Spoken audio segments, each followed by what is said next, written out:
ठेवायचा. शेवटी मन हे शरीराला कंट्रोल करत असतं. त्यामुळे शरीर, मन आणि आत्मा या 3 स्तरावर कशा पद्धतीने काम केले पाहिजे त्या लेवलला बागी सर पोचलेले आहेत आणि त्यांचं कन्व्हर्शन आणि त्यांचा प्रयत्न सातत्यानं त्या करता असतो. त्यामुळे आरोग्य आपण एकत्रितरित्या जमूया. हे शरीर शेवटी माध्यम आहे आपलं.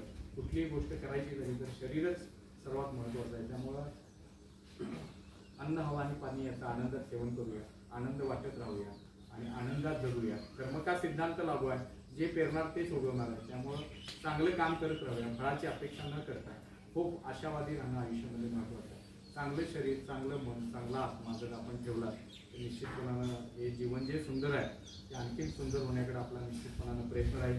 ग्रुपमध्ये एकमेकाबद्दलचा आदर आणि प्रेम हे सर्वात महत्त्वाचं आहे. आणि पसारे काका तुम्हाला तुमच्या कुटुंबियांना निरोगी दीर्घायुष्य लाभू दे आणि अशीच ही तुम्ही अखंडितपणे जी सेवा केलेली आहे तुमच्या हातनं देव तुम्हाला आणखीन यश देऊ दे, आणखीन बळ देऊ दे, तुमच्या कुटुंबाला बळ देऊ दे. की जास्त सेवा करण्याची ताकद जो ज्याच्या मागे जास्त लोक काय करतात की ज्याच्याकडे काम